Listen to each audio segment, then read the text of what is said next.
Baik. Assalamualaikum warahmatullahi wabarakatuh. Salam Swastiastu, Namo Buddhaya, salam kebajikan, salam sejahtera. Selamat pagi, Bapak Ibu peserta webinar semuanya. Terima kasih telah masuk ke dalam Zoom meeting ini. Semoga Bapak Ibu tetap stay di depan laptop atau di HP-nya sambil mendengarkan. Di sini saya akan menceritakan sedikit tentang NQA.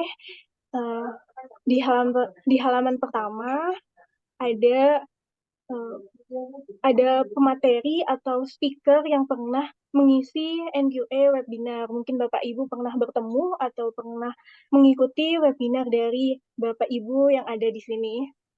Selanjutnya, eh, di sini ada online tools. Mohon maaf. Di sini yang pertama, Bapak Ibu dimohon untuk menggunakan nama yang sesuai dengan nama Bapak Ibu saat mendaftar webinar atau nama Bapak Ibu asli agar bisa um, memudahkan Pak Iman untuk berinteraksi pada Bapak Ibu. Kemudian yang kedua, Bapak Ibu bisa menggunakan virtual background bila tidak berhalangan agar nanti di akhir acara akan ada sesi foto bersama dan kita bisa menggunakan background-nya tersebut agar foto kita seragam. Kemudian Bapak Ibu nanti akan di-mute saat Pak Iman menjelaskan materi. Kemudian pada sesi tanya jawab Bapak Ibu bisa menuliskan pertanyaan ke dalam kolom chat. Nanti akan dibacakan oleh saya ataupun Bapak Iman atau Bapak Ibu bisa menyalakan mikrofon dan langsung bertanya kepada Pak Iman atau raise hand. Selanjutnya, di sini ada layanan dari NQA. Yang pertama adalah certification. Adalah kita merekomendasikan perusahaan Bapak Ibu. Bila Bapak Ibu berminat untuk mendapatkan certification, kita menawarkan layanannya. Kemudian ada divisi training. Di sini kita menyediakan training online maupun offline. Biasanya ada pelatihan sekitar 1 sampai 2 hari atau webinar seperti hari ini. Kemudian ada divisi assessment, kurang lebih sama seperti certification, namun outputnya berupa laporan. Dan kemudian ada improvement software provider. Di sini kami menyediakan beberapa software yang kami rekomendasikan bila perusahaan Bapak Ibu berminat untuk mengembangkan atau improvement perusahaan Bapak Ibu bisa hubungi kami. Selanjutnya, di sini ada data NQA sudah 34 tahun beroperasi dan telah mengeluarkan 55.000 lebih sertifikasi. Kemudian kami sudah 90 beroperasi di seluruh negara, salah satunya Indonesia, dan kita sudah mempunyai 10 tahun customer partnership, dan kemudian biasanya klien kita puas dengan pelayanan kami. Di sini ada informasi bahwa webinar ini gratis, namun bila Bapak Ibu berminat untuk e-sertifikat dan juga e-materi, Bapak Ibu bisa menghubungi saya atau scan QR code di sebelah sini, maka akan terhubung ke WhatsApp saya. Bapak Ibu dapat berinvestasi sebesar 150.000 per orang, maka Bapak Ibu berhak mendapatkan e-materi dari Pak Iman dan juga e-sertifikat seperti di sebelah kanan. Selanjutnya, tanpa lama-lama, kita akan memulai webinar kita dengan judul Bakat sebagai Aset Bisnis untuk Meningkatkan Kinerja Perusahaan Anda yang akan dibawakan oleh Pak Firman. Jangan lupa siapkan cemilan dan juga minuman agar Bapak Ibu tetap fokus kepada webinar hari ini. Kepada Pak Firman, saya persilahkan.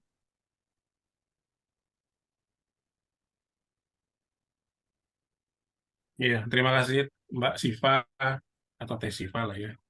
Oke, Bapak Ibu, saya akan mulai dulu. Jadi hari ini saya akan membawakan judul ya, atau mungkin tema lah tentang bakat sebagai aset bisnis untuk meningkatkan kinerja perusahaan Anda. Ya, oke. Eh, Bapak Ibu bisa lihat ya, itu nama saya Firman Juliansyah.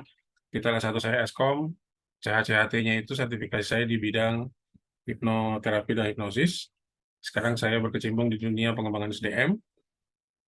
Kemudian di sini saya ada di bawah naungan PT Bina Talenta, unggul ya. Kita sebagai konsultan pendidikan, karir organisasi berbasis psikologi positif dengan pendekatan strength based approach namanya. Jadi pendekatan kepada kekuatan potensi diri. Domisili kami di Bekasi Utara, di Perumahan Sukamekar. Kantor kami di sana. Nah, kami merupakan mitra resmi dari Lead Pro sebagai kreator dari talent mapping atau pemetaan bakat. Kemudian kami punya pengalaman banyak di proyek-proyek assessment, kemudian training berbasis strength base dengan sekolah dan perusahaan terutama gitu ya. Nah, jadi Bapak Ibu, saya tidak tahu apakah Bapak Ibu sudah pernah mendengar istilah strength based approach, tapi sepertinya sudah karena ini cukup lama dikenal juga. Hari ini saya mencoba untuk sharing gitu ya pengalaman saya tentang apa sih strength based approach itu, bagaimana sih caranya apa namanya mengaplikasikannya di perusahaan terutama. Karena saya yakin Bapak Ibu di sini sudah mungkin ada yang punya perusahaan sendiri atau mungkin bekerja juga di perusahaan orang lain. Harapannya eh, strength based approach ini bisa diaplikasikan gitu ya, karena ini cukup penting dan buat saya cukup urgent baik untuk individu ataupun perusahaan menerapkan tentang strength based approach ini. Oke, Bapak Ibu, mungkin ini ada sedikit pertanyaan ya. Mungkin Mbak Siva atau Pak Aldo boleh eh, lihat cek ya. Saya mohon Bapak Ibu bisa chat gitu ya. Kira-kira apa sih pentingnya pemahaman bakat dan minat itu dalam konteks bisnis? Apa pentingnya pemahaman bakat dan minat dalam konteks bisnis? Ini ada bakat, ada minat. Nanti coba kita bedah satu-satu ya. Apa sih bakat itu, apa sih minat itu? Karena terus terang selama saya berkecimpung di dunia bakat dan minat, masih banyak gitu ya orang-orang yang belum begitu memahami bakat itu apa, minat itu apa. Jadi lebih kepada pemahaman umum ya yang apa namanya yang dimengerti oleh setiap orang. Nah, setelah saya mempelajari bakat dan minat ini ternyata memang selain penting juga untuk konteks individu dan sangat penting juga ternyata untuk konteks bisnis. Karena kalau kita bicara bisnis, di sana kita sekumpulan orang lah ya, kalau boleh dibilang sekumpulan orang yang mempunyai visi yang sama, mempunyai misi untuk mencapai sesuatu lah. Dalam hal ini kalau kita bicara bisnis ya omset, pendapatan dan sebagainya gitu ya. Dan akhirnya nanti untuk kesejahteraan masing-masing orang yang ada di dalamnya. Tadi yang disebutkan sama Bapak dan Ibu yang tadi menjawab itu benar gitu ya. Jadi memang potensi, istilah potensi ya, kalau di sini kita sebutnya bakat. Jadi bakat sama potensi itu sama dengan lah, boleh dibilang seperti itu, bahwa itu sangat penting. Dan kebetulan juga tadi Bapak bilang biasanya kita pergunakan untuk menempatkan orang, gitu ya. Nah, Bapak Ibu di sini yang saya coba share ke beberapa perusahaan yang menjadi kliennya Bina Talenta, bahwa ternyata bakat dan minat ini sangat penting gitu untuk diketahui oleh perusahaan, gitu ya, yang nantinya akan dijadikan sebagai aset bagi perusahaan untuk menunjang kinerja perusahaan tersebut. Nah, di sini saya kasih, nah ini dua-dua sekalian. Jadi penempatan yang tepat, ya. Jadi memahami bakat dan minat individu, Bapak Ibu, di dalam sebuah tim kerja itu bisa membantu pengusaha atau manajer gitu ya, atau direksi untuk menempatkan pegawainya pada posisi yang sesuai dengan keahlian dan minat mereka. Ya, nah ini dapat meningkatkan produktivitas dan kinerja secara keseluruhan. Ya, jadi ada hubungannya nih. Nah, ini mungkin nanti bisa kita lihat bahwa posisi pegawai pada saat dia melakukan pekerjaan yang dituntut oleh perusahaan itu adalah keahliannya. Nah, bagaimana caranya keahlian ini itu sesuai dengan potensi diri si pegawai tersebut. Karena ternyata ada kaitan erat antara potensi dengan keahlian. Begitu juga dengan minat, gitu ya. Oke. Kemudian motivasi dan kepuasan. Apabila pegawai di perusahaan kita itu bekerja sesuai dengan bakat dan minatnya, mereka cenderung bisa lebih termotivasi dan punya rasa puas, gitu ya, dengan pekerjaan mereka. Dan ini akan ada efeknya, pegawai bisa menjadi lebih berbahagia, kemudian dia termotivasi, cenderung bisa lebih produktif, ya, kemudian kreatif dan setia kepada perusahaan. Ini dari sisi motivasi dan kepuasan. Bagaimana dari sisi kalau inovasi? Nah, inovasi juga ada kaitannya dengan yang tadi nomor dua, bahwa bakat dan minat yang tepat ini bisa menjadi pemicu inovasi dalam bisnis perusahaan.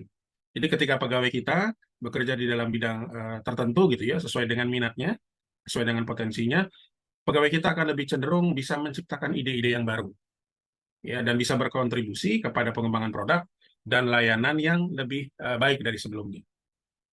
Kemudian juga begitu dengan istilah pengembangan karir atau karir path gitu ya. Nah, ini juga dengan perusahaan memahami bakat dan minat individunya, pegawainya, itu bisa membantu perusahaan dan manajemen untuk merencanakan karir yang lebih efektif. Jadi pengusaha dan pegawai itu bisa bekerja sama satu sama lainnya untuk mengidentifikasi peluang pengembangan yang sesuai dengan tujuan karir individu dan pengembangan yang sesuai dengan tujuan perusahaan. Jadi akhirnya bisa selaras antara tujuan individu dan tujuan perusahaan, gitu ya. Jadi karir si pegawai juga boleh dikatakanlah aman gitu ya. Dia berada dalam satu perusahaan, karir dia dari bawah ke atas itu tanda kutip sudah dijamin karena perusahaan sudah tahu potensi-potensi apa yang harus dikembangkan agar supaya perusahaan pun ikut berkembang. Kemudian yang berikut keseimbangan hidup dan kesejahteraan. Nah, ini kaitannya Bapak Ibu dengan bahwa kalau perusahaan bisa memahami bakat dan minat pegawainya, itu bisa juga membantu mencapai keseimbangan si pegawai tersebut antara pekerjaannya dengan kehidupan pribadinya. Ya, jadi pegawai juga bisa bekerja dalam lingkungan yang sesuai dengan minat mereka dan bisa mengalami kesejahteraan diri yang lebih tinggi karena dia puas bekerja gitu ya. Dan ini juga mungkin nanti ada istilah bisa menurunkan tingkat stres dalam pekerjaan. Jadi antara pekerjaan dengan kehidupan pribadi itu bisa seimbang. Terkadang pribadi itu bisa berbeda-beda Bapak Ibu. Di perusahaan dia pribadinya seperti A, di rumah pribadinya seperti B gitu ya. Nah, ini bisa bisa terjadi tingkat stres yang lama-kelamaan bisa muncul. Jadi kepribadian itu harus muncul, potensi itu harus muncul baik di pekerjaan ataupun dalam kehidupan mereka sehari-hari dalam keluarga dan sebagainya gitu ya. Kemudian meningkatkan kolaborasi di dalam tim kerja. Itu maksudnya apa? Jadi ketika pegawai kita bekerja di dalam tim yang dipilih berdasarkan bakat dan minat mereka, kolaborasi timnya akan meningkat. Ya, tim juga cenderung akhirnya bisa berkomunikasi lebih baik.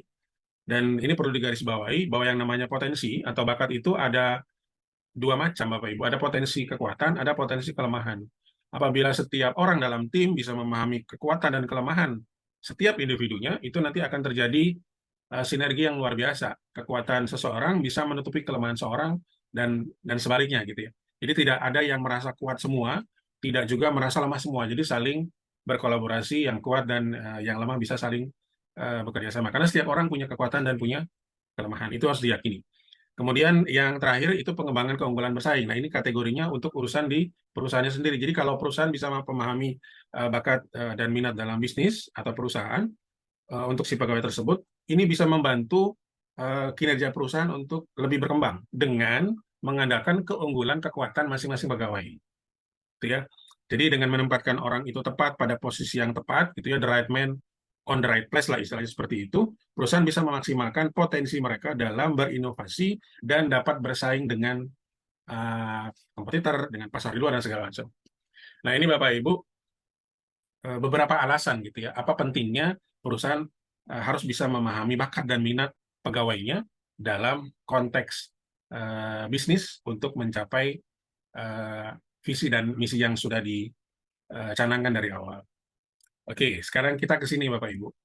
Nah, ini ada salah satu eh, model PET ya, mungkin Bapak Ibu pernah dan saya yakin sudah tahu. Ini dari Gallup, eh, penelitian Gallup ya. Jadi dia di sana membuat satu penelitian tentang engagement karyawan dengan perusahaan. Jadi ini ada Gallup Human Sigma, ya Gallup model. Kalau Bapak Ibu lihat di sini ada model seperti huruf S ini, dari identify strength sampai dengan stock increase gitu ya.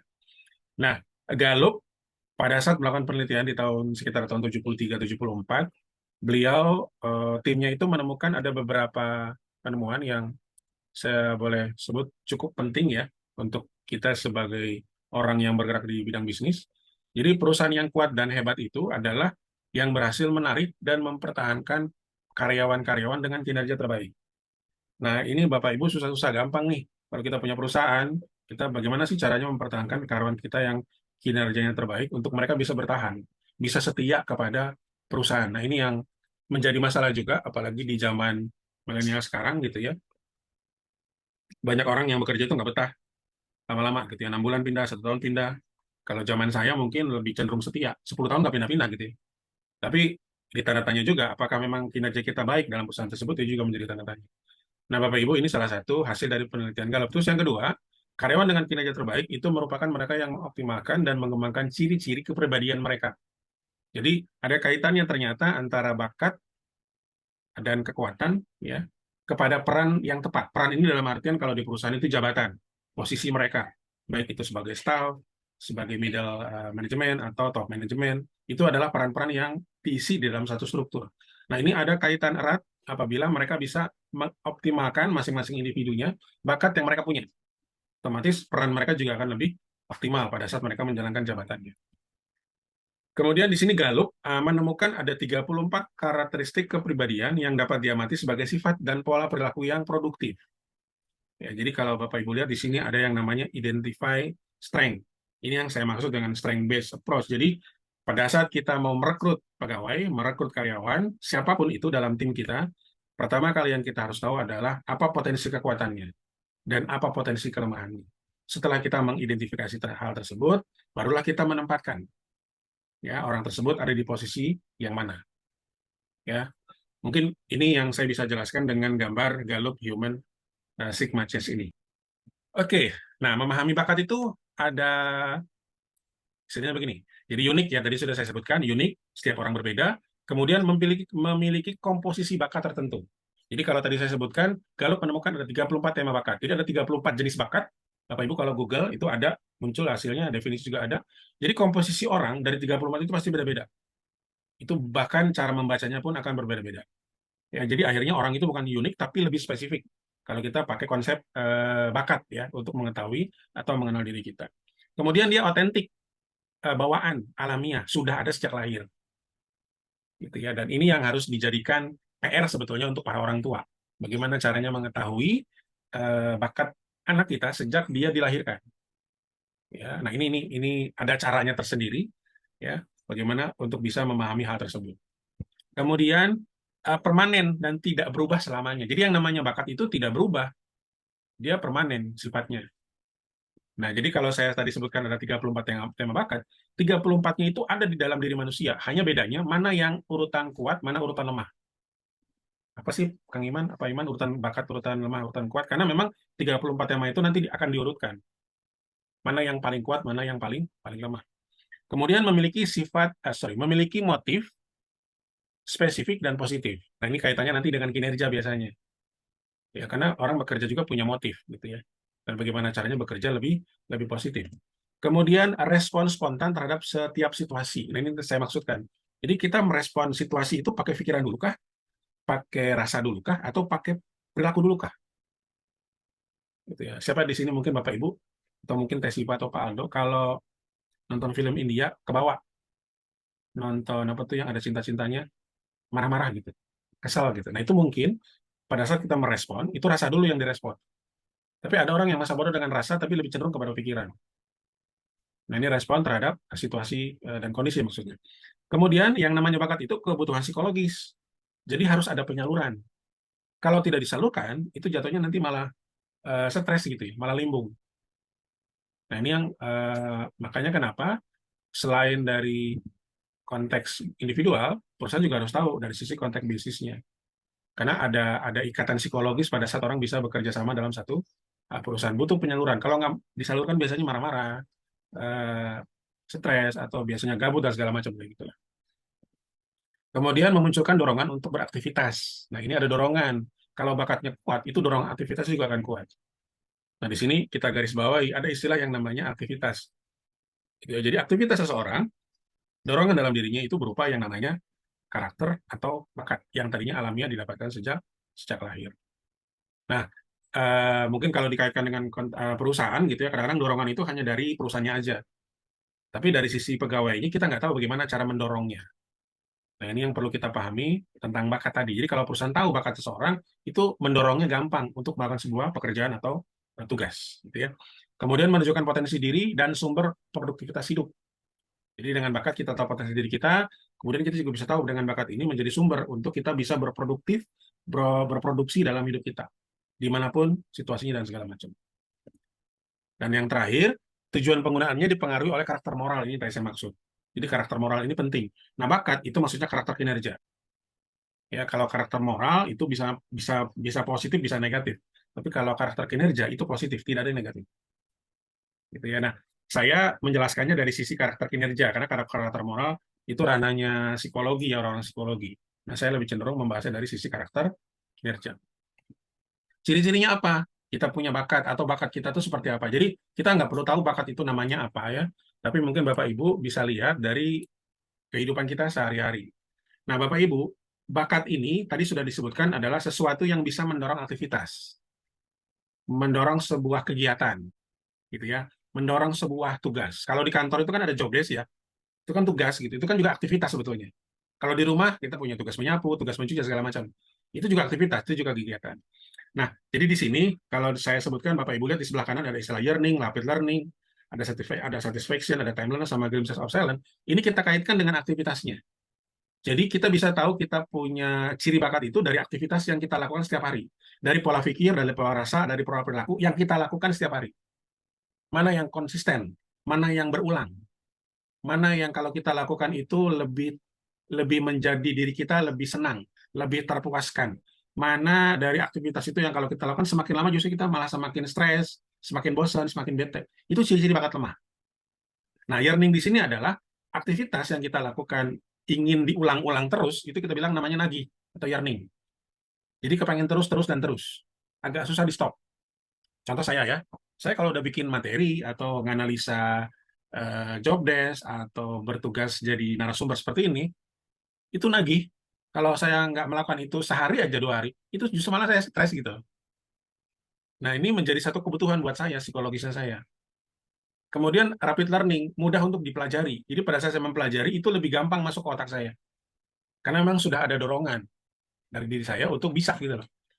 Memunculkan kepuasan diri. Jadi kalau saya bisa mengerjakan itu, puas banget gitu diri saya gitu. Itu kayak lega gitu, kayak anak milenial sekarang mau bilang kayak healing. Nah, healing saya itu di sini. Gitu ya. Terus timelessness ini lupa waktu Bapak Ibu, lupa makan, lupa tidur, kadang-kadang lupa waktu. Saya kalau mengerjakan sesuatu gitu ya, ini kemarin 2 3 hari ini saya nggak keluar ruangan, di ruangan aja dari jam 8 sampai jam 8 lebih malam. Itu di depan laptop mengerjakan dan itu semakin saya mengerjakan, otak saya malah semakin cemerlang gitu loh. Bukannya nurun gitu. Nah, nanti udah selesai baru udah ngantuk segala macam. Tapi pada saat saya ngerjain itu ada aja ide keluar. Jadi udah lupa waktu. Kemudian glimpses of excellence, bagus dari awal. Jadi pada saat kita mengerjakan aktivitas sesuatu, itu dari awal udah kelihatan bagus, udah kelihatan berkualitas. Nah, supaya lebih berkualitas lagi, itulah yang kita perlukan untuk lebih mempelajari tentang keilmuannya dan keterampilannya atau skillnya. Atau istilah yang sering banyak disebut orang, kompetensi. Jadi di sini sudah ada 2 kata nih. Ada potensi, ada kompetensi. Nah, mohon izin Bapak Ibu, pengalaman saya datang ke beberapa perusahaan, lebih banyak sudut pandangnya kompetensi tanpa melihat potensi. Sebetulnya ini harus bisa jadi selaras. Kenapa? Karena potensi inilah yang menjadi pendorong seseorang melakukan tugasnya sesuai dengan tugas, job desk, dan kompetensinya. Gitu ya. Soal itu terkadang saya ketemu dengan pegawai di perusahaan, antara kompetensi dengan apa yang dia kerjakan bertolak belakang. Saya baru ke ini, saya baru beberapa hari ini kerjasama dengan salah satu bank di Jawa Timur, itu orang marketingnya justru malah sarjana hukum. Buat saya, kok kenapa ya dia kerja di bank gitu ya? Oh mungkin karena memang butuh gitu ya. Daripada saya nggak kerja, ya udah saya kerja di sana. Nah ini kan untuk perusahaan oke lah awal-awal, tapi lama-lama perusahaan juga akan mengeluh karena akhirnya tidak sesuai dengan job desk-nya, dengan tugasnya, sementara kompetensinya seorang sarjana hukum. Yang dalam artian pada saat dia belajar di kampus, kuliah dulu, dia nggak belajar sama sekali tentang marketing gitu. Nah ini perusahaan harus bisa melihat potensi-potensinya sejak sedini mungkin, jangan sampai kita salah menempatkan orang atau asal menempatkan orang, yang penting ada orangnya di dalam bagian tersebut, dalam struktur tersebut dan segala macam. Ditambah kita menuntut dia harus performanya harus bagus. Nah ini kan jatuhnya akhirnya jadi tidak fair gitu ya, nggak adil buat individu atau pegawai yang ada di perusahaan kita. Ini ciri bakat. Jadi Bapak Ibu perhatiin aja cara pikir, cara merasa, cara perilaku Bapak Ibu, mana duluan nih yang yearning, mana yang rapid learning, mana yang satisfaction, mana yang timelessness, mana yang greatness of excellence. Itu berarti, oh ternyata saya punya bakat di situ. Bakat di aktivitas tersebut. Nggak peduli nama bakatnya apa ya, tapi bakat di aktivitas tersebut. Oke, next. Nah, minat sekarang. Apa itu minat? Aktivitas produktif. Ya, jadi dapat dilakukan dengan menyenangkan, mudah, berkualitas tinggi, dan menghasilkan manfaat. Enjoy, easy, excellent, earn. Saya ulang ya, enjoy, menyenangkan, easy, mudah, excellent, berkualitas tinggi, earn itu memanfaat. Kita sebut namanya 4E.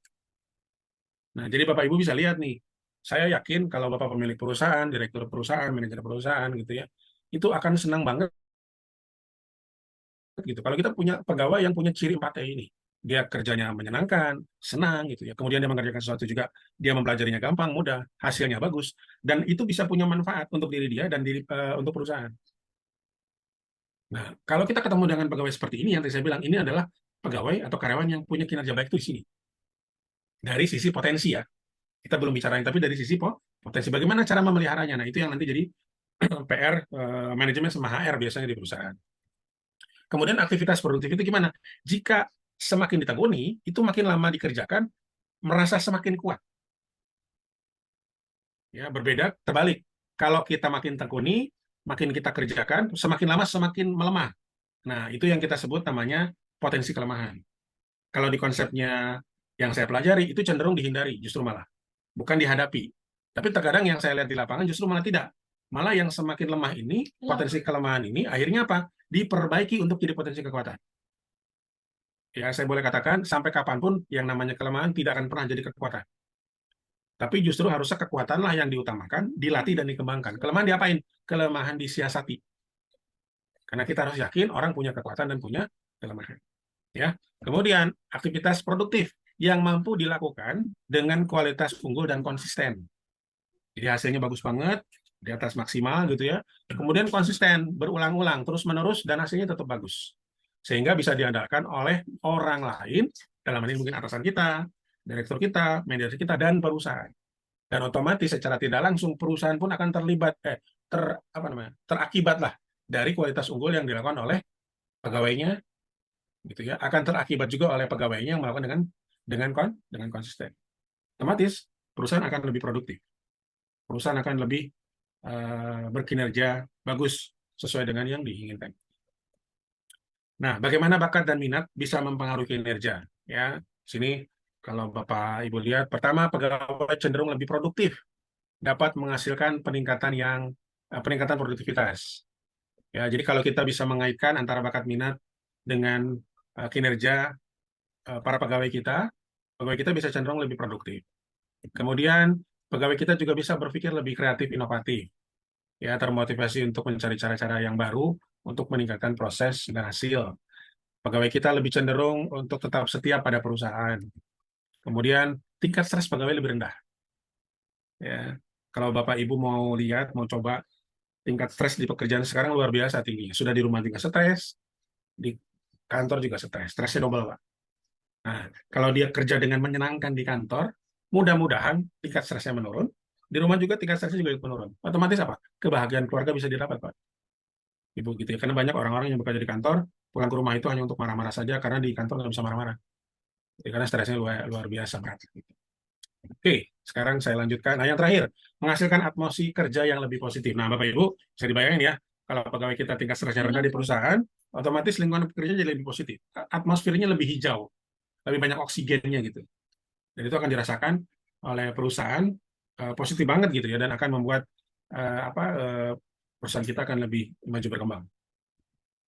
Nah, Bapak Ibu, di sini saya kasih contoh, ini adalah human resource planning ya, ini umum. Jadi yang hal-hal yang direncanakan oleh manajemen atau HR di dalam suatu perusahaan tentang perencanaan pengembangan manusia atau SDM. Bapak Ibu boleh boleh open mic, boleh di chat juga. Mbak Siva tolong dilihat di chat. Dari recruiting, kemudian apalagi nih? Evaluation, kemudian ada training, ada benefit, ada hiring, ada compensation. Kira-kira hal mana yang paling sulit dilakukan oleh manajemen sama HR? Boleh open mic? Ada yang mau jawab? Mana kira-kira yang paling sulit dilakukan? Saya, Pak. Nah, silakan, silakan, silakan. Ibu siapa ini? Ibu Eka, Pak. WK ya. Silakan WK. Ya, kalau menurut Eka itu evaluasi, Pak. Jadi kita Evaluasi ya. sudah, ya, jadi dari mulai hiring, kita sudah mencoba untuk memilih dan menyeleksi sesuai dengan kriteria ataupun kemauannya user, kemudian kita sudah kasihkan benefit dan segala macam, training pastinya sudah. Nah, evaluasi itu yang kadang anak-anaknya padahal sudah di training masih juga nggak mengikuti gitu loh, Pak. Memang makanya butuh evaluasi. Nah, evaluasi yang agak sulit gitu, Pak. Ya, oke. Siap. Terima kasih, WK. Jadi benar ya, jadi evaluasi adalah salah satu hal yang sulit juga kita lakukan, HR atau manajemen, bagaimana cara mengevaluasi pegawai. Karena evaluasi kan intinya tugasnya adalah melihat tolak ukur gitu ya, apakah kinerjanya sudah sesuai dengan yang diinginkan. Kemudian tadi kata Bu Eka, di training. Udah di training sedemikian rupa, dievaluasi begitu juga gitu ya. Sama juga, nggak jauh berbeda. Jadi istilahnya kalau saya boleh gampang cerita, satu perusahaan misalnya mentraining mentraining bagian sales misalnya kan gitu. Otomatis sales ini kan hasil dari rekrutmen kan. Sales ini direkrut, kemudian masuk posisi sales personnya, sales force-nya, untuk bisa berkinerja dengan baik, di training lah sama perusahaan. Udah di training sebulan, 2 bulan, 3 bulan, berkali-kali, kemudian diterjunkan ke lapangan, dievaluasi. Hasilnya ada beberapa yang berhasil, ada banyak yang tidak berhasilnya. Nah itu kenapa gitu? Jadi ini belum bicara yang lain ya, belum bicara kompensasi, belum bicara benefit dan segala macam. Nah, kalau dari sudut pandang kita, biasanya terkadang justru malah sebetulnya yang kita evaluasi adalah proses rekrutmennya dulu. Sebelum evaluasi pada saat pegawai tersebut sudah dalam perusahaan, dari sisi pekerjaannya itu keren. Rekrutmennya harus dievaluasi juga. Apa sudah benar kita merekrut orang? Apa sudah benar kita mentraining orang yang benar juga dalam posisinya? Karena yang saya tahu biasanya perusahaan itu melihat atau mentraining seseorang itu dari sisi kompetensinya aja. Ya, pada saat kita melakukan training atau orang ikut training, kompetensinya otomatis bisa bertambah, Bapak Ibu. Ilmunya bertambah, keterampilannya bertambah. Tapi yang perlu dipertanyakan, apakah potensinya bertambah atau tidak? Apakah potensinya bertambah kuat atau bertambah lemah? Kalau potensinya bertambah lemah, tapi ilmunya bertambah tinggi, sama aja bohong. Harusnya apa? Potensinya bertambah kuat, bakatnya berkembang, ya, ilmunya juga bertambah. Itu yang harusnya terjadi, gitu loh. Nah, saya juga dulu ya waktu 2007-2015 pernah berkecimpung di dunia training. Kebetulan saya bekerja di salah satu perusahaan vendor training yang bergerak di training perbankan. Jadi beberapa bank umum, bank daerah itu kita melakukan training. Saya sering jadi asisten ya waktu itu, bukan jadi trainernya. Saya melihat gitu, banyak orang-orang yang mengikuti training itu, mau 1 hari, mau 2 hari, mau 3 hari, mereka hanya cuma melengkapi tugas aja, tugasan kantor untuk training. Kembali ke kantor ya begitu lagi, biasa lagi. Harapannya justru malah akhirnya tidak tercapai. Akhirnya berantem lah antara bagian keuangan sama bagian training di perusahaan. Karena bagian training atau SDM sudah mengeluarkan sudah minta propose ke bagian keuangan, keuangan ngasih duit, tapi ternyata setelah balik ke kantor hasilnya sama aja. Nah, Bapak Ibu, manajemen dan para HRD yang mungkin hadir hari ini, tolong dievaluasi cara merekrutnya dulu, agar supaya nanti proses yang lainnya ikut terjaga juga. Ya, jadi dua ini nih, kalau boleh saya bilang. Nah, antara rekrutmen sama training. Ya, kalau rekrutmennya udah, otomatis kita akan mentraining orang-orang yang memang cocok di jabatannya, cocok di posisinya. Jadi kita tidak mentraining orang-orang yang tidak pas, yang tidak cocok. Nah, rekrutmen ini menjadi salah satu kunci buat manajemen, buat HR memilih orang. Pilihlah orang sesuai dengan potensi kekuatannya dan kompetensinya. Ya, dan kompetensinya. Oke, saya lanjutkan lagi ya. Nah, Bapak Ibu, di sini ada istilah begini, membangun kinerja yang unggul itu cukup dengan attitude, skill, sama knowledge. Ya, atau sering kita sebut sini. Nah, Kalau ditambahkan ada konsisten sama bakat, kita perlu yang namanya talent atau bakat. Jadi yang awalnya cuman ASK, attitude, skill, knowledge, ini tambah sama T, jadi TASK atau talent. Nah, di sini kalau kita sebut T itu, talent itu adalah potensi, ASK itu kompetensi. Bapak Ibu bisa lihat ya, untuk membangun kinerja unggul, operatornya penjumlahan di kompetensi. Attitude tambah skill tambah knowledge. Tapi kalau kita pengen konsisten dengan bakat, pakai potensi, itu operatornya jadi pengali, Pak. Ibu. Bisa dibayangin ya, kalau ini nilainya 10, 10, 10, 30. Kalau dikali ininya 10 aja udah 300. Itu yang membuat kinerja itu tidak hanya unggul, tapi konsisten. Dia akan terjadi berulang-ulang. Nah, pada saat itu terjadi, muncullah yang ini. Jadi ada enjoy, ada easy, ada excellent, ada earn. Jadi pada saat orang melakukan tugasnya, selain menggunakan kompetensinya, dia juga enjoy, mudah mempelajarinya, hasilnya juga berkualitas, bagus, kemudian bisa bermanfaat untuk orang lain. Oke, ya kita lanjutkan. Nah, jadi intinya, jadi orang-orang yang berdirinya tegap, beda dengan orang yang di tengah, yang tengahnya diangkat, itu dipilih karena dia punya potensi. Potensinya terpilih, tapi kalau yang lain cuma KSA-nya doang. Dari sisi kompetensinya aja. Jadi kuncinya ada di seleksi pertama, di rekrutmen pertama. Apabila kita ingin menerapkan aset bisnis ini ada bisa bernilai di perusahaan atau di bisnis yang kita jalankan sekarang. Ya. Oke. Nah, Bapak Ibu, ini ada talent mapping assessment. Mungkin sudah pernah dengar atau baru hari ini dengar. Ada yang sudah pernah dengar kata-kata talent mapping assessment? Mbak Siva sudah pernah dengar? Atau baru kali ini? Baru kali ini, Pak. Baru kali ini. Yang lain sudah ada yang kenal produk ini, barang ini, atau baru hari ini? Bapak Ibu, ini jadi sebuah tools ya, namanya talent mapping assessment. Pemetaan bakat. Jadi assessment tentang pemetaan bakat, assessment tentang pemetaan potensi. Ini yang Bina Talenta Unggul lakukan hari ini, ya sejak 2 tahun yang lalu, tentang bagaimana caranya membantu perusahaan memetakan potensi. Karena dari potensi ini sebetulnya kita bisa membantu perusahaan juga memetakan kompetensinya, gitu ya, sesuai dengan kebutuhan perusahaan. Oke, jadi di sini TMA itu adalah sebagai tools untuk mendeteksi potensi kinerja dalam berbagai aktivitas dan peran. Bapak Ibu, aktivitas di sini adalah job desk, ya kita sebut namanya job desk. Peran itu jabatan. Jadi antara aktivitas dengan jabatan dari sisi perusahaan itu harus selaras dengan personality orangnya, dengan aktivitas orangnya. Gimana cara menyelaraskannya, Pak? Nah, kita punya toolsnya. Kita punya toolsnya. Nanti saya coba sampaikan bagaimana menyelaraskan antara personality seseorang yang otomatis punya aktivitas dengan jabatannya di kantor yang punya aktivitas berupa job desk. Dan itu otomatis kalau selaras, itu nanti hasilnya selain unggul, bisa konsisten, bisa bermanfaat untuk diri dia sendiri sama perusahaan. Nah, di sini definisinya ya. Talent mapping itu adalah sebuah asesmen kepribadian yang dirancang untuk menggambarkan pola pikir, pola rasa, pola perilaku yang kita sebut namanya sifat. Ya, alami dan produktif, kemudian dengan itu bisa memperkirakan potensi kinerja dalam berbagai aktivitas dan peran. Nah, pola pikir, pola rasa, pola perilaku ini kita sebut dengan nama sifat. Karena hasilnya positif, hasilnya produktif, kita sebut sifat produktif. Jadi Bapak Ibu perlu digali nih, perlu dikenali sifat-sifat produktif apa yang pegawai Bapak dan Ibu punya, yang pegawai Bapak Ibu miliki. Andalkan sifat-sifat tersebut untuk membuat kinerja perusahaan kita bisa positif juga. Dan itu otomatis kaitannya nanti dengan kemajuan, perkembangan perusahaan atau bisnis yang kita miliki. Ya. Nah, di sini ada 2 website Bapak Ibu yang saya kasih tunjuk. Jadi, assessment talent mapping ini assessment-nya metodenya online. Jadi ada namanya website Tema Bakat, ada website Temu Bakat. Yang versi gratisannya Bapak Ibu bisa coba itu temubakat.com. Ya, kalau yang berbayarnya itu versi temabakat.com. Apa bedanya? Kalau yang temu bakat itu hanya bisa mendeteksi minat terhadap sebuah aktivitas, tapi nggak bisa lihat bakat.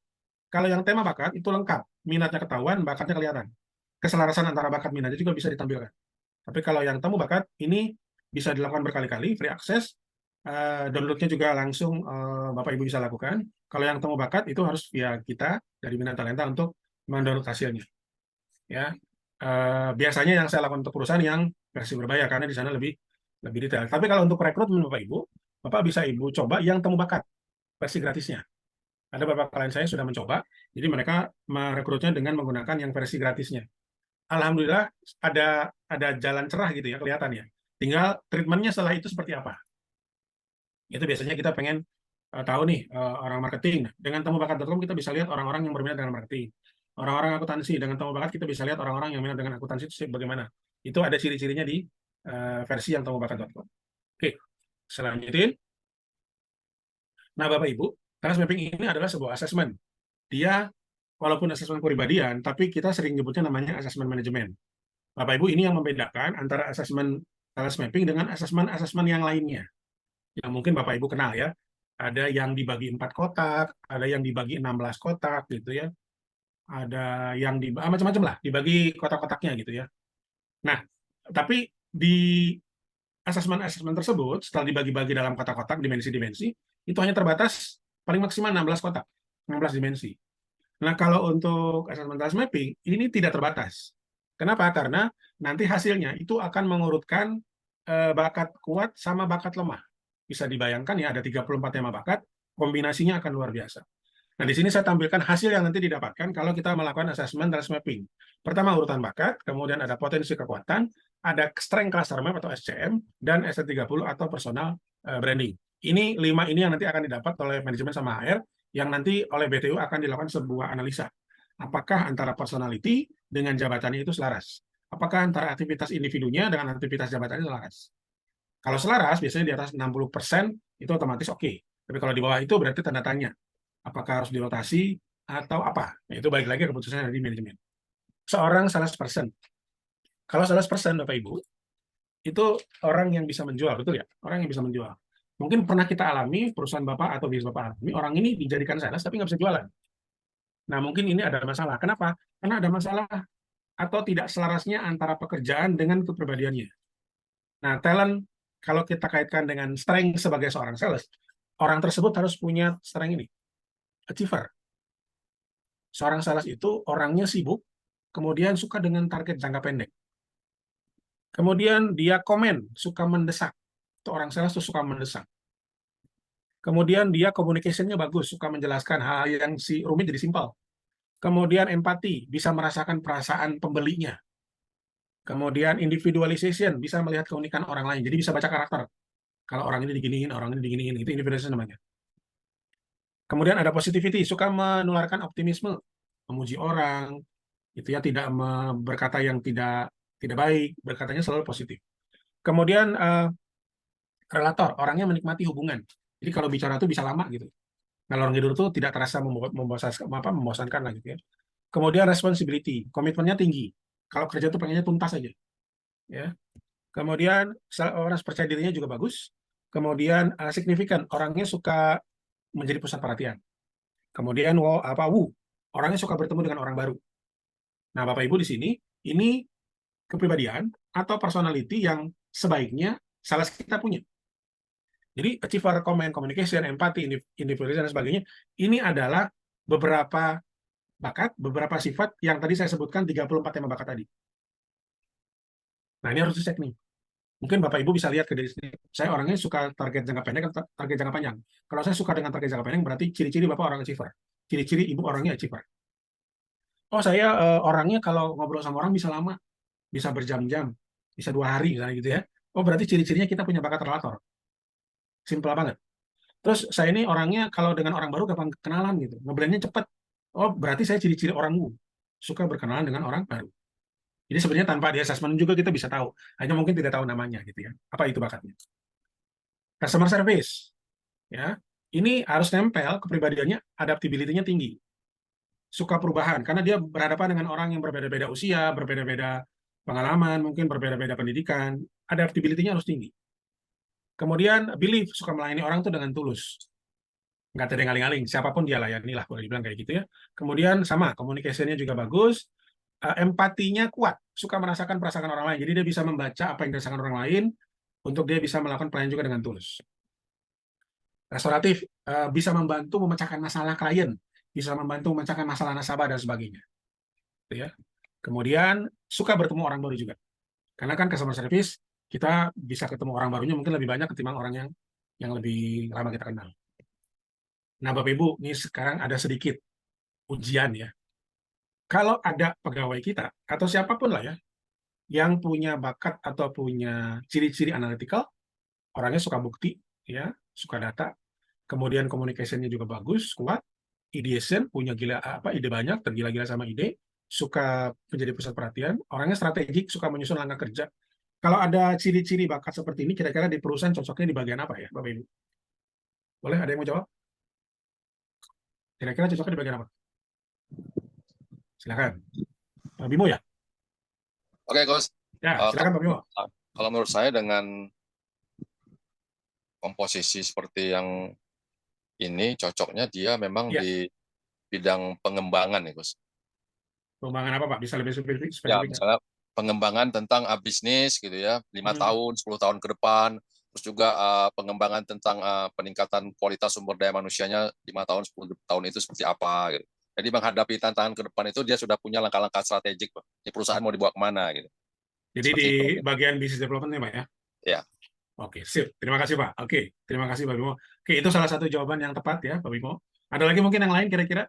Orang-orang seperti ini ditaruhnya di bagian apa cocoknya? Yang jelas level top, Pak. Top management atau senior manager gitu, yang memiliki challenging target gitu ya. Ya, kalau senior manager mungkin di level OD misalnya, organizational development juga. Oke, sip. Ya. Kalau di level staff bisa nggak Bu?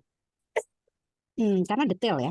Kalau staff itu kan kita bicara operational detail, Ya, sedangkan ini oke. kan lebih strategik ya, lebih kepada visioner ya. Ya. Nah, karena ini kebanyakan aspek-aspek leadership-nya yang kuat, seperti Ya. communication, proses deployment dari atas ke bawah itu sudah cukup menggambarkan leadership skill ya, Ya. kemampuan leader. Oke, siap. Terima kasih, Bu. Ya, jadi cocok ini adalah orang-orang yang memang posisinya di top manajemen gitu ya. Karena sekali lagi Bapak Ibu, kombinasi bakat ini balik lagi kepada kebutuhan perusahaannya gitu ya. Mau diletakkannya di bagian mana? Gitu ya. Bisa jadi di top manajemen, bisa juga di middle, bahkan ada yang ditaruhnya di staff. Balik lagi kepada Kalau di kebutuhan. business development cocok ya Pak ya? Pak. Kenapa Pak? Kalau di business development orang-orang seperti ini kayaknya cocok juga. Cocok Pak. Dan ini harus dijaga baik-baik Pak. Karena idenya gila Pak. Ini harus diimbangi sama orang yang analitikanya kuat. Karena walaupun analitikanya kuat, tapi idenya lebih gila kalau kita taruh di business development. Jadi memang sekali lagi nih, semua jajaran orang-orang di perusahaan kita, kenapa kita mesti tahu bakat atau kepribadiannya agar kita tidak saling tidak saling tumpang tindih. Jadi saya setuju nih, kalau ini taruh di business development oke, di top management juga oke, mau di middle juga oke. Balik lagi kepada perusahaan masing-masing. Nah, yang jadi pertanyaan, apakah sudah kita melakukan ini untuk pegawai-pegawai kita dari top sampai ke bawah? Gitu ya. Nah, saya beberapa kali datang ke perusahaan ke klien, belum banyak juga perusahaan melakukan itu. Kenapa ya orang itu ditaruh di sana? Saya butuh dia tuh banyak berpikir, banyak menganalisis, tapi kok nggak keluar ya pikiran analitikanya gitu. Dicek di assessment ternyata memang orangnya tidak analitikal. Nah, kenapa? Kenapa Bapak Ibu saya tanya gitu? Kenapa Bapak Ibu menempatkan orang di sana? Karena kompetensinya gini Pak, dia lulusan dari sini Pak, dia pengalaman di perusahaan yang lama jadi gitu Pak. Saya bilang nggak bisa jamin gitu loh. Jadi tetap aja potensi itu tetap harus dicek. Karena dari sinilah Bapak Ibu, Bapak bisa ngembangin seseorang itu jadi sesuatu. Karena tadi kan yang namanya potensi atau bakat itu pendorong dari dalam yang adanya alami, otentik bawaan dia dari lahir untuk punya produktivitas yang bagus. Nah, kalau kita ketahui sebagai pemilik bisnis, manajer atau direksi dan sebagainya, itu akan enak banget gitu. Perusahaan itu akan jalan dengan sendirinya lah, boleh dibilang seperti itu. Ya, kalau tadi Ibu jawab di top, segala macam, saya pernah menemukan Bapak Ibu, kasus ini justru ada di perusahaan, itu di posisi marketing. Ada, gitu ya. Baik lagi ini kebutuhan perusahaan, karena saya menemukan ini justru di level marketing. Jadi setelah beberapa hari lalu saya coba cek gitu ya, ada beberapa perusahaan, marketing saya kok gini ya Pak, orangnya pengalaman, ilmunya banyak, tapi kok nggak pernah achieve gitu. Ternyata setelah dicek, orangnya tidak strategik. Jadi dia nggak bisa menyusun langkah kerja. Otomatis apa? Ditambah lagi saya cek lagi atasannya boro-boro punya strategi.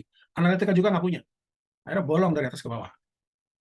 Nah itu direksinya sampai istighfar berapa kali gitu. Sehingga saya baru tahu nih Pak, kenapa selama ini kita nggak achieve. Otomatis saya tidak menyalahkan siapa-siapa, tapi saya tanya waktu rekrutmennya gimana gitu. Nah itu lagi jadi pertanyaan sama kita gitu ya. Ternyata memang harus dibenahi nih dari sisi rekrutmen sampai perencanaan dan sebagainya untuk SDM terutama. Nah kalau ini Ranger Developer, fokus, maximizer, positivity, responsibility, percaya diri tinggi, strategik. Ini posisi apa kira-kira yang cocok? Bapak Ibu, ini posisinya Leader Pak ini. Iya, manajer tim leader. Cocok. Iya. Iya. Nah, ini perlu dicek juga nih ke tim leader Bapak di perusahaan Bapak dan Ibu. Orangnya arranger nggak? Suka mengorganisir nggak? Gitu. Karena ini yang namanya potensi, Pak. Kita bicaranya bukan bisa tapi suka. Karena antara bisa dan suka itu beda. Kalau orang suka, kedepannya dia pasti bisa kalau dia suka ya. Kalau dia pempelajari dia pasti bisa. Tapi kalau orang yang bisa, Pak, belum tentu suka juga. Nah, alangkah nyamannya kalau kita punya pegawai yang suka dengan pekerjaannya dan bisa melakukan pekerjaannya. Wah, itu luar biasa. Dan itu yang dilakukan sama perusahaan-perusahaan di negara-negara maju, Bapak Ibu. Mereka tahu cari tahu kesukaannya, kemudian mereka cari tahu apa bisanya, itu apa namanya? Bukan dikasih ya, diberikanlah sama pegawai. Akhirnya dia bekerja juga dengan kinerja yang positif gitu. Jangan hanya menuntut kompetensi, tapi kita tanpa melihat potensi seseorang. Nah, mulai dari sekarang kita bisa lihat leader kita orangnya maximizer nggak? Orangnya terpikat nggak sama bawahannya yang punya potensi kekuatan? Karena biasanya leader itu dia lebih cenderung saya leader loh, kamu bawahan. Justru pengen menonjol sendiri. Justru kita cari leader yang pengen membuat leader lain gitu. Ketimbang jadi leader sendirian kan gitu. Leader kita sudah punya sudah punya fokus belum sama prioritas pekerjaan. Jangan-jangan leader kita nggak, orangnya tidak, fokusnya lemah gitu. Akhirnya bubarlah yang namanya tim atau tim kerjanya karena leadernya sendiri tidak punya prioritas pada saat melakukan satu pekerjaan. Ya. Nah, next management. Dan ini potensi-potensi yang nempel di orang yang beraktivitas dari bagian manajemen risiko. Ya. Analytical, futuristic, ideation, interaction, strategic. Ini masuknya ke research development. Jadi kita sudah bisa melihat. Nah, Bapak Ibu, waktu tadi saya ambil contoh di strength cluster, itu udah bisa kelihatan pemetaannya. Dan berapa kali saya melakukan analisa, saya bisa dengan cepat memberi saran, oh orang ini di sini, orang itu di sana. Tapi sekali lagi Bapak Ibu, keputusan ada di manajemen ya. Saya memberikan saran aja, karena saya membaca dari hasil analisa asesmennya. Dan saya nggak ngeramal, karena bukan dukun juga gitu ya. Tapi saya ngeramal dari melihat dari hasilnya. Terus kemudian, nah ini, bagaimana kalau task mapping kita lihat pakai JAA. Jadi saya sudah bilang ada yang namanya Job Activity Analysis. Nah ini contoh, ini ada job desk seorang VP Budgeting, Vice President bagian anggaran. Ya secara umum, ini job desk-nya. Merumuskan dan menetapkan rencana program bla bla bla bla bla bla sampai kepada dan efisien. Ya. Nah pada saat melakukan job analisa, yang saya lakukan adalah saya mencoba untuk mencari kata kerjanya. Ya, Bapak Ibu lihat di sebelah kanan, itu ada yang warna merah kata-katanya, merumuskan, menetapkan, mendelegasikan, mengerahkan, membina, motivasi, membagi tugas, memberi petunjuk, evaluasi, mengkaji, dan merumuskan perencanaan, pembiayaan, hubungan kerja. Ini adalah kata-kata kerja di dalam job desk seseorang, job desk jabatan. Ini yang saya terjemahkan menjadi bahasa aktivitasnya task mapping. Akhirnya muncul ini. Jadi ada yang namanya bahasa aktivitas strategizing, coordinating, motivating, organizing, mentoring, evaluating, cooperating, planning, sama analyzing. Ini bisa terbaca di SCM, Strength Cluster Map-nya. Jadi Bapak Ibu, ini adalah kebutuhan aktivitas jabatannya. Nah, sekarang kita tinggal mencari orang yang punya aktivitas yang sama dengan aktivitas jabatan yang kita cari. Gitu kan? Nah, ini contohnya. Ini Strength Cluster Map-nya. Nah, wilayahnya itu di mana? Nah, wilayahnya di sini, Pak. 1, 2, 3, 4. Nah, kita tinggal meng-capture aja hasil TM pegawai-pegawai kita selaraskan. Ada nggak yang irisannya sama dengan SCM aktivitas job desk pekerjaannya? Kalau ada, kemungkinan besar dia cocok. Masih kemungkinan besar ya. Karena setelah kita tahu, kita harus melatih, kita harus mengembangin, kita harus ajarin ilmunya, kita harus training orangnya gitu. Agar supaya hasilnya bisa lebih maksimal dan unggul serta konsisten tadi. Ini salah satu contoh. Ini klien saya terakhir ini saya kerjakan, mencari junior marketing manager. Bapak Ibu, ini terjemahan dari job desk-nya. Ada 16 aktivitas. Kalau saya baca di job desk-nya itu lebih dari 20, hampir 25 job desk-nya ya, nomor urutnya. Tapi setelah saya ringkas-ringkas, ternyata aktivitasnya ada 16. Sebetulnya ini udah kebanyakan, karena aktivitas normal itu antara 8 sampai 15. 15 maksimal, minimal 8. Nah, ini saya terjemahkan. Kemudian kalau, sebentar, Bapak Ibu lihat di sini, ini adalah PSP, PSS orangnya, personalnya. Ini udah kebaca nih. Nah, langsung saya bikin matriks seperti ini, udah kelihatan. Komunikatingnya ternyata dia punya potensi dan aktivitas cukup kuat. Compliance dia, kepatuhan kepada pekerjaan, itu kuat bener, dominan merah ketemu merah. controllingnya bolong Bapak Ibu. Pada saat melakukannya lemah. Nah, ini udah kelihatan. Dan Bapak Ibu, asesmen ini adalah hasil pengakuan dari yang bersangkutan langsung. Karena nanti asesmen itu ada 2 modul, asesmen PSP sama asesmen PSS. Dan ada teknik bagaimana cara mengerjakan supaya hasilnya bisa otentik, bisa apa adanya. Itu ada caranya. Biasanya sebelum asesmen kita kasih sosialisasi dulu.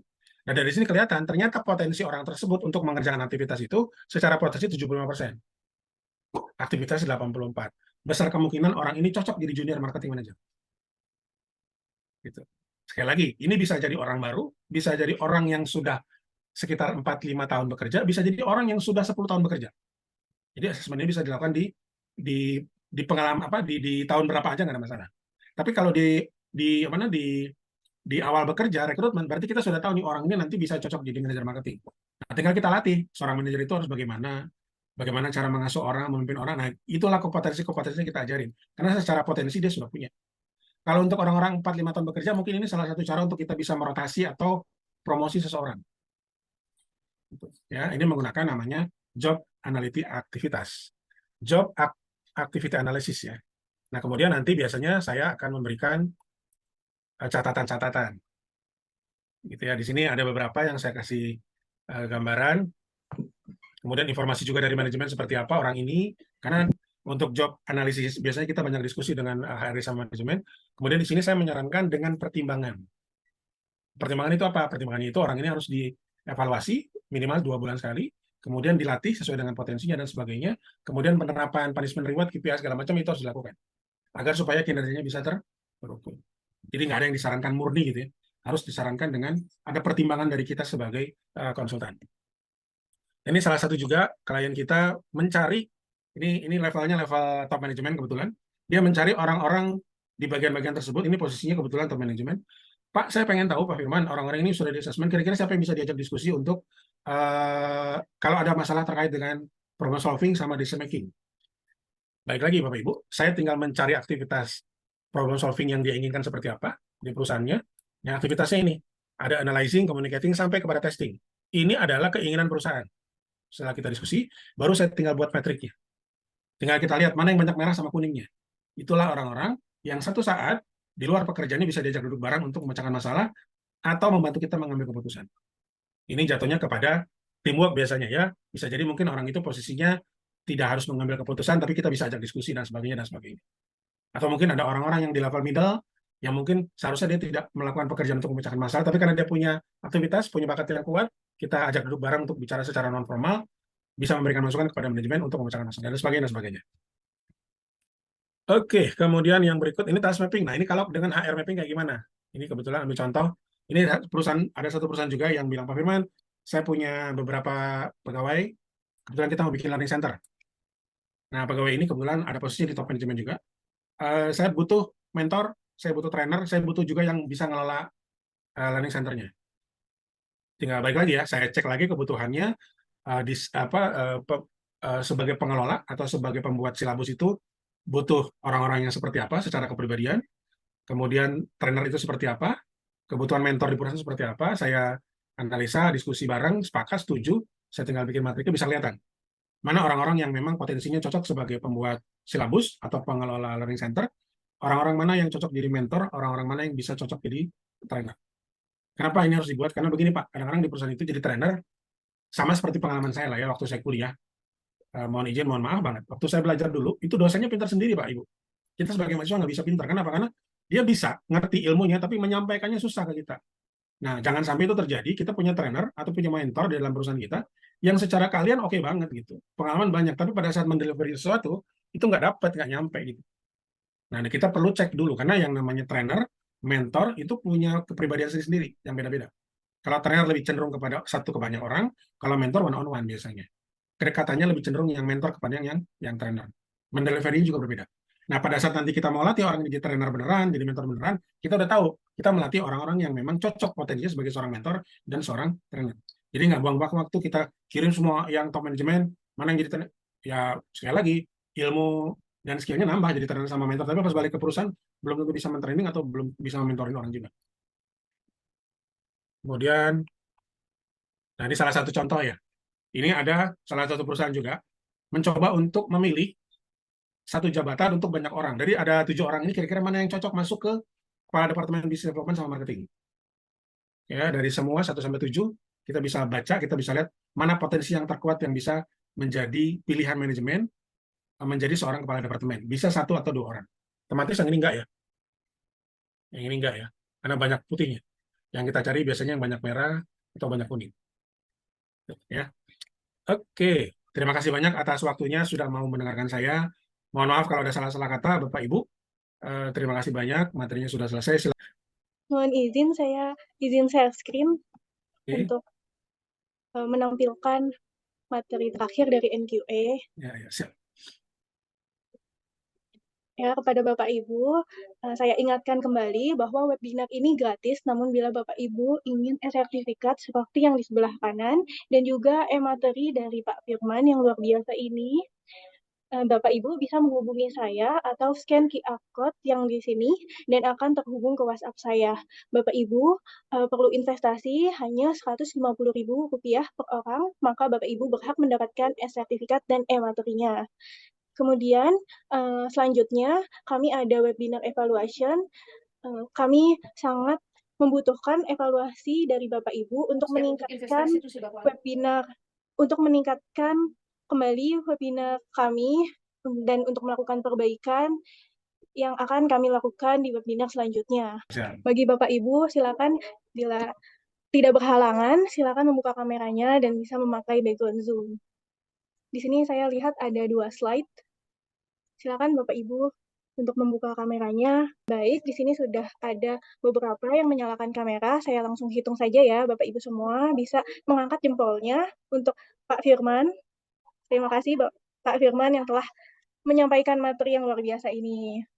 Nah, saya hitung ya, slide yang pertama 1, 2, 3. Dan slide yang kedua saya hitung 1, 2, 3. Terima kasih Bapak Ibu. Terima kasih Bapak Ibu juga yang telah menyalakan kameranya. Terima kasih Pak Firman, Pak Putra, dan juga Pak Aldo. Terima kasih Bapak Ibu semua yang telah Mbak hadir. Siva, terima kasih.